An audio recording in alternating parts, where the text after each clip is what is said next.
Welcome to Fool's Ball, where every tush gets pushed. And speaking of tushes, oh, there they are. To the left of me is the tush master Neckbeard.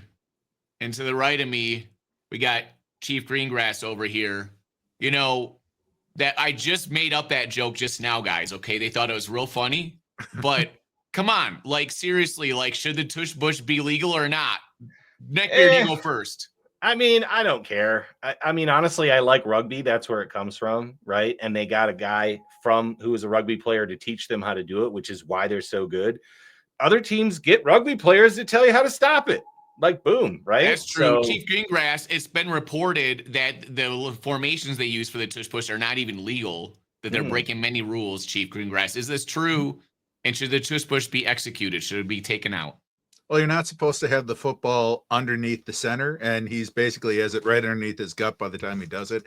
That already gives him an advantage. So from that standpoint, it probably is legal. But realistically, the Buffalo Bills are just mad because they run it as often as the Eagles, but they get stuffed 50% of the time. Right. With one of the best running quarterbacks. You got a skill. It's not your fault. Everyone else sucks at it. I'm sorry. I mean, not just because I have Jalen Hurts on my team. Clarify the rules, right? So the center is in the right position, the formation isn't illegal. And then, you can push runners from behind when they're not at the line, when they're running down the field. It happens all the time. Like, you can't outlaw this one play. It's still a football play. Just make sure that, like, there is some form to it. And go ahead and do it. Like, I don't have a problem with it. Just don't give them any more advantages than they would have on any other normal play. The Eagles are the kind of the darlings of the league right now. Everybody's copying their offensive, defensive line things, and also the tush push. They're enraged by it. But we are going to go over the NFC East schedule, and we're going to tell everybody what's going to happen, who's going to win, who's going to lose. So let's switch over to our magic board here and look at this guy, Jerry Jones. Woo-hoo! We got Zombie Jerry Jones in the place. He's that's probably what he looks like when he's on his $250 million yacht. Yeah. Just looking out over the ocean with his like glossy eyes. Yeah. Zombie Jerry Jones. Zombie Jerry Jones. And we got the Dallas Cowboys. All right, Neckbeard, how are you feeling about this? We were going to talk about this schedule, and we actually have some pretty crazy differences in the schedule here. So the first thing I'll say about the Cowboys is addition by subtraction. Mike McCarthy was a terrible hire in the first place. I mean, he had some winning seasons, but he was never going to win him a playoff game. Anyone who watched him in Green Bay knew that was going to happen. So I don't know what Schottenheimer offers. I don't know what that hire is all about, but I do think Dallas has enough talent to win more games than they did last year. So they're a hard team to figure out, but they got a good offense. They're going to have a good offensive line. They don't have a running game, but they should have a good passing game. And the defense should be decent enough to win them, I think, 9 games. So that's kind of where I'm at with the Cowboys.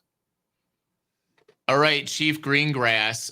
You have them. Both of you guys have them winning a couple games in the season. I have them losing to the Bears, though. Why do you think that these Dallas Cowboys team is going to beat the Bears? Right now, they finally have the number 2 wide receiver, and I think he's a fantastic compliment to go with CeeDee Lamb.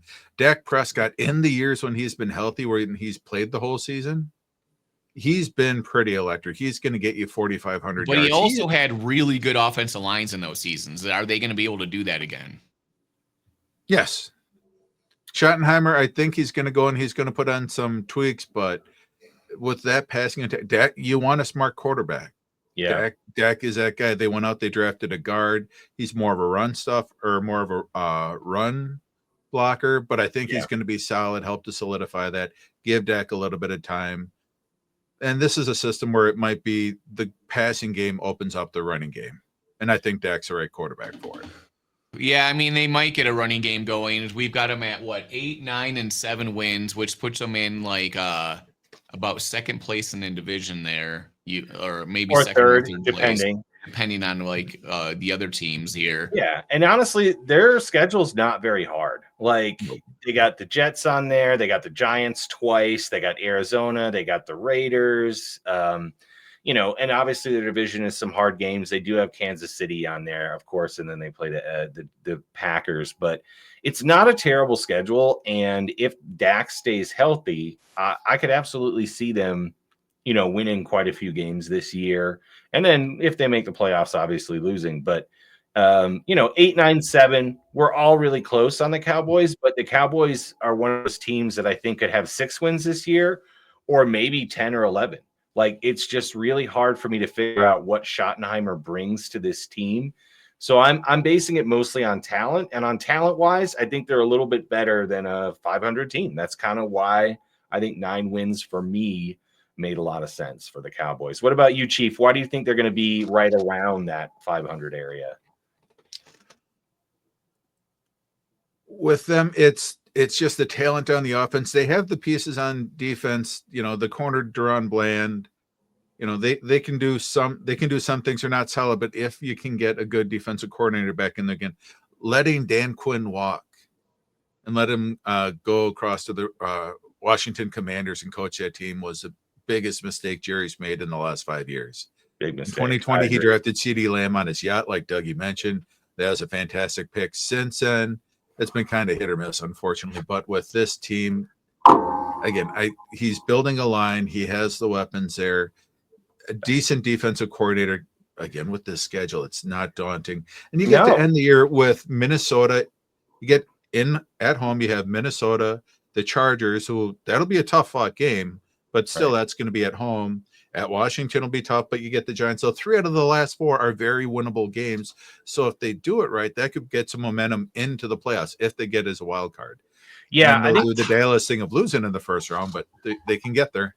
And they got a good bye at week 10. Like, that's a really good bye. You want it around week 10, right in the middle of the season, later in the season. And so they play Vegas, then they got Philadelphia, Kansas City, Detroit. So that's a bit of a rough stretch for them. But then Minnesota, Chargers, like you said, Washington Giants is a good run at the end. If they're close, they could go on a bit of a run. But I don't know. I don't know if the Cowboys are a good team yet, but I know they have decent talent. So we'll see how that plays out this year. But there's a team with a difference in talent in that same division, and that's the Giants, who we all think are going to stink this year, even with Russell Wilson, even with the addition of Abdul Carter. I don't know what the Giants fans expect or what the Giants owner expects this year. Everybody thinks Brian Daboll is a good coach. I think he had one good year. And yes, I understand he had Daniel Jones, which is a deficiency, but I just don't think the Giants are a good football team. And I think we all kind of agree. But what built his reputation? What got him that Giants job? Well, because he was the OC for Josh Allen. And exactly. And, when you have an all-world quarterback, you look pretty good as an offensive coordinator, don't you? Yeah. Right? Yeah, you can kind of do whatever. Yeah.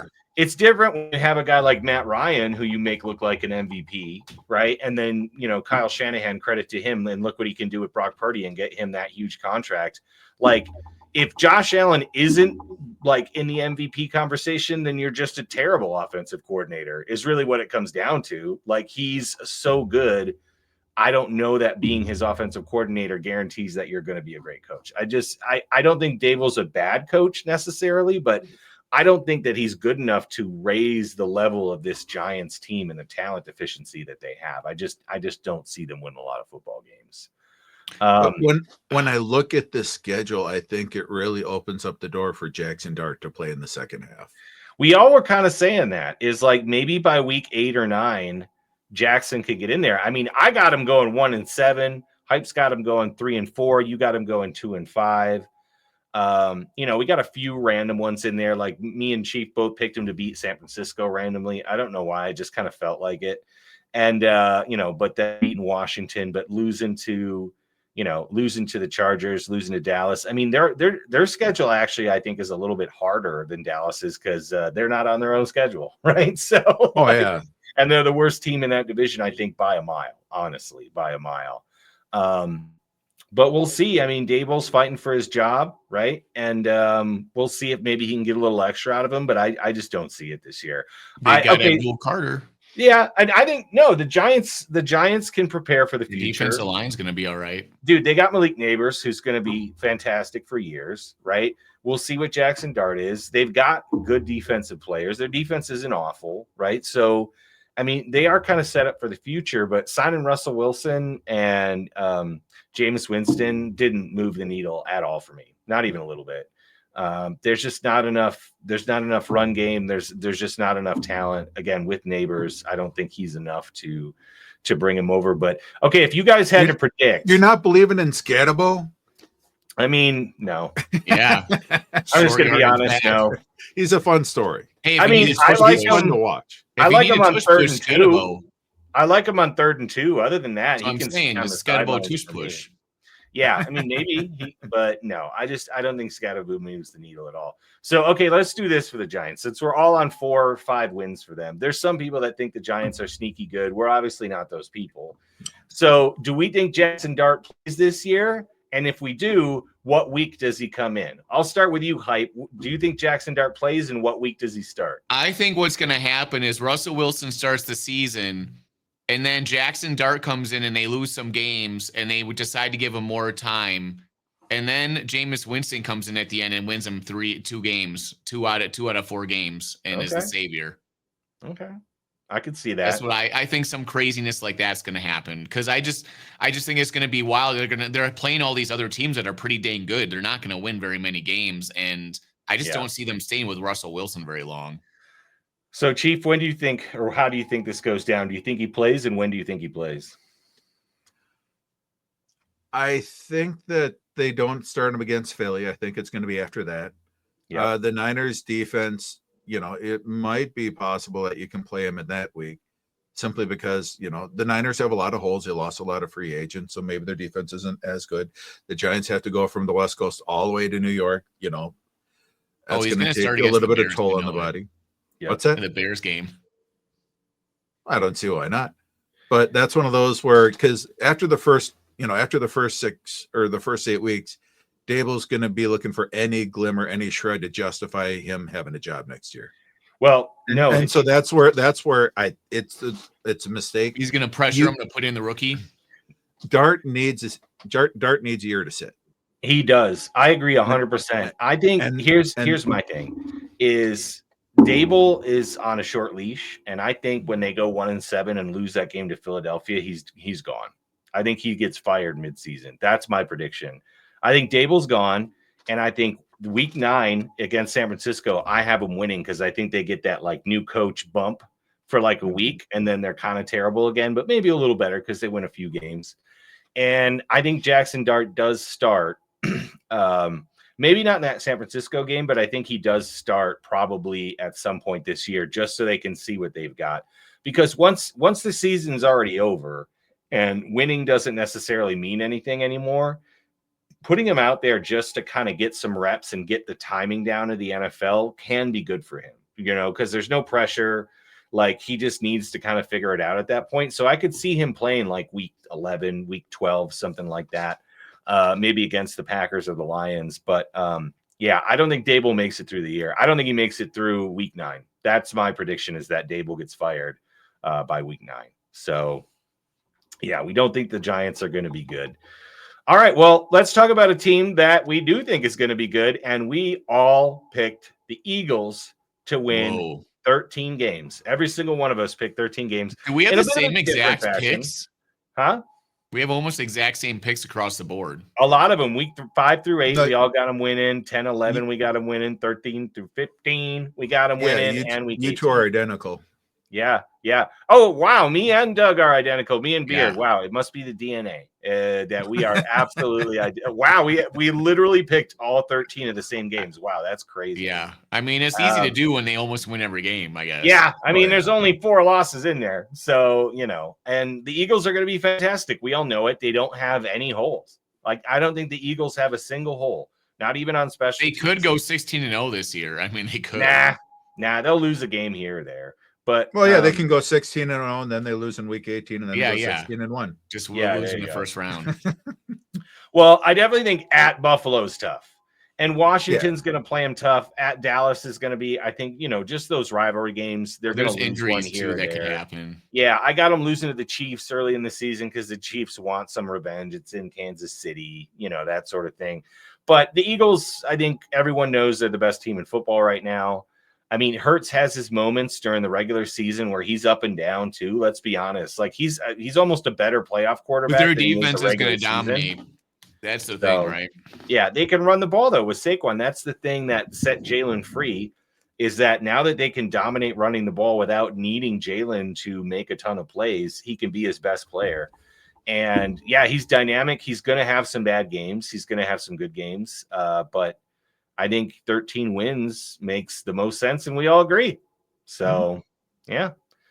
They lost a Badger linebacker, but they drafted a superstar linebacker in the first round that dropped to him this year. So their defense is not going to miss anything, really. They did lose one lineman, but I think they're just basically going to cruise through the regular season and not have to worry about much. Yeah, I mean, they're pretty good. So wait, isn't Zach Bond still on the Eagles? I thought they re-signed him. Is that who you're talking about, Doug? Zach Bond? Did they re-sign him? Yeah, they re-signed him to a 3-year deal. So he's still there. Yeah, they let one of their other linebackers go to the Bengals. Bengals. A different linebacker. Yeah, not the Badger linebacker. Nobody should let a Wisconsin linebacker go. So they're going to have him and a linebacker from was it Alabama. Okay, there you go. No, Zach Bond, man. Now you're talking to the Bears because we let Jack Sanborn go. A cheap contract. He was a solid linebacker. He was. Wrong division, but still. Badger linebackers, Bears, you're killing me. He was a Chicago kid. Yeah, exactly. Stupid Eagles. Yeah.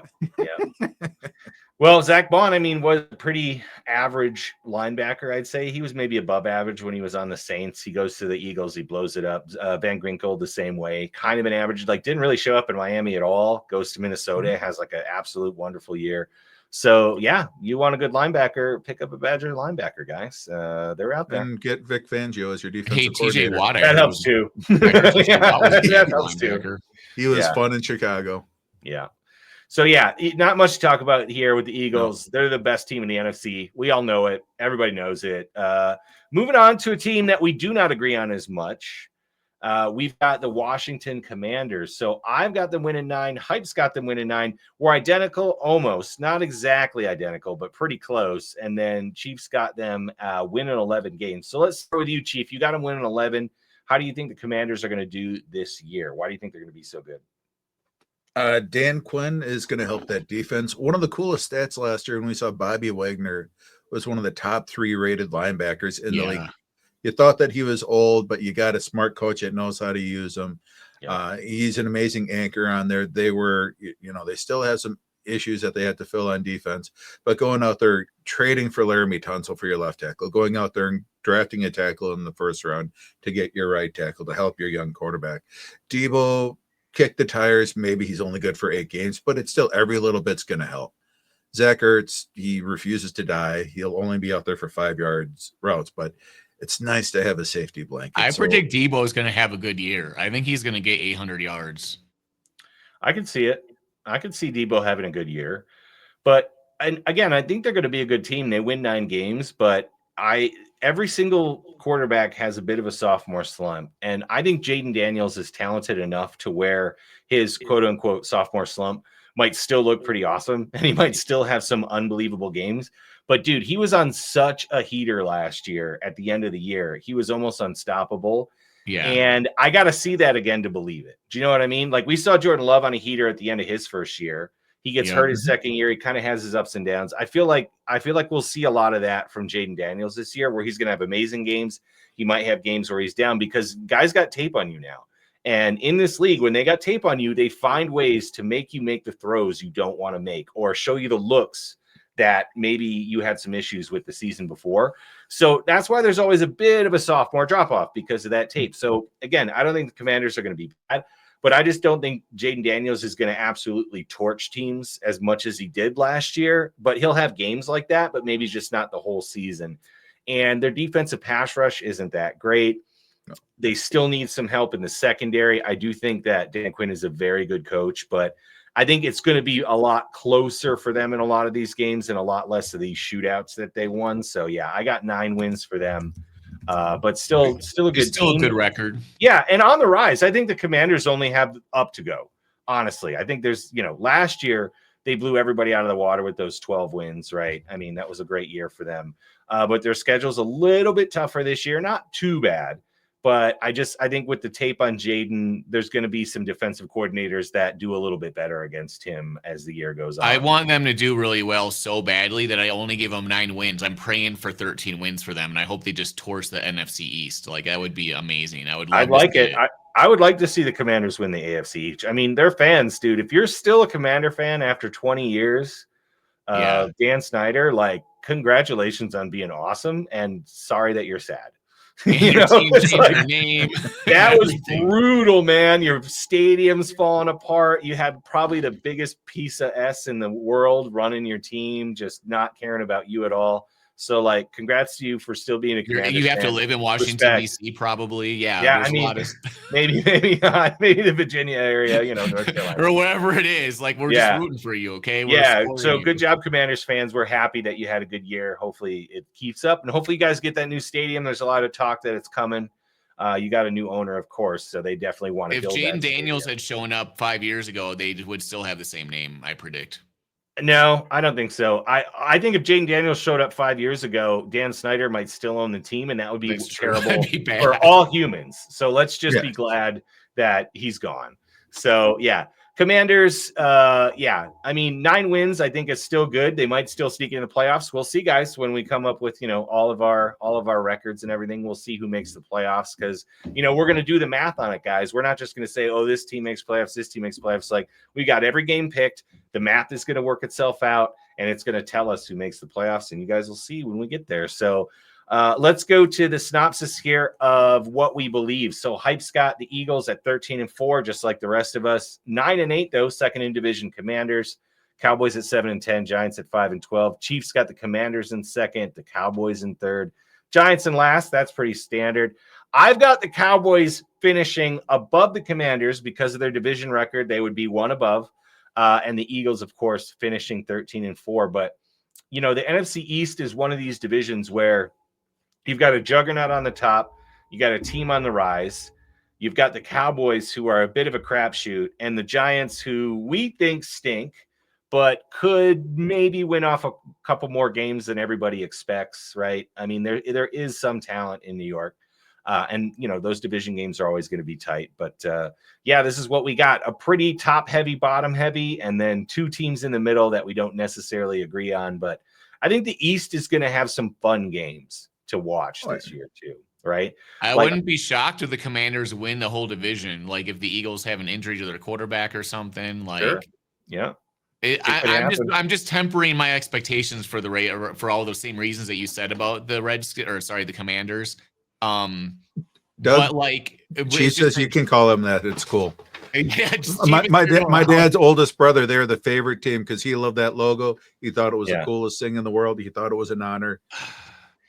Honestly, I've never met a Native American that hated that name. Like, I've never met one that hated that name. But it was a slur. Let's be honest. It was a slur. So I understand why they had to get rid of it. But I was a sweet logo, man. Yeah, the logo was sick. Agreed, 100%. It wasn't like Chief Wahoo from the Cleveland Indians. It wasn't like the Cleveland Indians, and it was But like Redskins is it's a slur. Let's be honest. But I wish the logo would have had more of a native vibe to it. I really did like the logo a lot. I kind of miss that. But it's funny, of all the people that I've ever met who have been offended by the Redskins name, not a single one has been Native American. Which is absolutely hilarious, right? So, it's part of the reason I'm rooting for him is that, like, I don't know, I just feel bad for their fans, and also Jaden Daniels is such a cool quarterback to watch play. Like, he's just interesting, he's smart, he's fun, he's dynamic, and he's revolutionizing the league already. All of a sudden, we hear all the teams are going to require like their rookies to start doing the VR stuff, and like it's crazy how he had an impact already with just trying to be a good player, just trying to be a good guy and do his due diligence. But very easy team to root for, especially because I want to not root for the other teams. Yeah, I hear you. I mean, given the Cowboys 9 wins gave me a bit of a heartburn, but like, I got to pick what I think is actually going to happen. But the Cowboys not winning the division is always good for me. If the Eagles win it, it still hurts because the Eagles have hurt the Packers a lot in the playoffs, like a lot. Yeah, through all of their history. And we usually beat the Cowboys, so it's nice when they win. But at the same time, I just can't in my heart ever hope for the Cowboys. Well, the thing about the Cowboys, I can't do it. It's like you said, a crapshoot. But either the Cowboys are just playing way over their head and terrible, or Yeah. they're playing over their head and they're playing way better than they should be and they're scoring like 50 points a game, right? There's like Right. not in between for them very much. It's like they're either just falling apart and have no grit, or they're just scoring a lot of points because they're fast and they're a high scoring team. That's just because Dak gets hurt every other year. He does. That's just if you look at his stats when he's in there, their offense is awesome, scoring 35 points. Yep. When he's out, Cooper Rush is out there getting 14 points a game. Yeah. And I mean, McCarthy was decent on the offensive side. It was just a lot of the other aspects he was terrible at. And as soon as Dan Quinn left, you could see the defense completely fell apart because McCarthy hired his own guy and it was a terrible hire. Right. And so now we've got Schottenheimer, who, I mean, if he's true to his name is all, he's going to run the football a lot, which the Cowboys don't really have a good running back room. No. I like the Jaden Blue kid from Texas. He's fast, but like, He's itty bitty, isn't he? If Yeah, they he's had tiny guy. drafted, Yeah. if they had drafted a good running back, I would have given them more wins because then they could have like a running game that would be scary. I kind of agree, but I still think they have enough talent in the skill positions, right? With not only their defensive skill positions, but their offensive skill positions to win a few more games. And I just think the addition by subtraction of McCarthy is going to win him a couple more. I just really think it will, but we'll see what Schottenheimer is. He's definitely kind of out of the blue. Nobody expected that. A very Jerry hire. I'm sure they had a sleepover, drank some hot cocoa and became best friends because that's how Jerry hires people. But yeah. So the AFC or the NFC East should be a fun division to watch this year. I'm actually kind of excited to watch some of their games, especially like you said, the Commanders games should be really exciting. That's super cool. Well, this is going to be an exciting football year, and we know that like nothing's probably going to happen how we think it. But these are some pretty good predictions. And who do you guys think is going to win the division? Put it down in the comments. Well, who do you think? You think that anybody can overtake the Eagles? Could the Commanders do it? Maybe there's probably Cowboy fans out there that think the Cowboys are going to go 16-0. I'm sure they think that every year, though. Yeah. I mean, yeah. The Cowboys could have me playing quarterback, and they'd be like, "Oh, that kid's amazing. He's going to win 14 games." There's people like the Pat Barrington show that think the Giants are going to win 12 games. Whatever. Who knows, man? Yeah, no. You never know. You never know what could happen. But what we do know on foosball is next week they're voting on the tush push, and we're going to push all of you guys the hell out of here.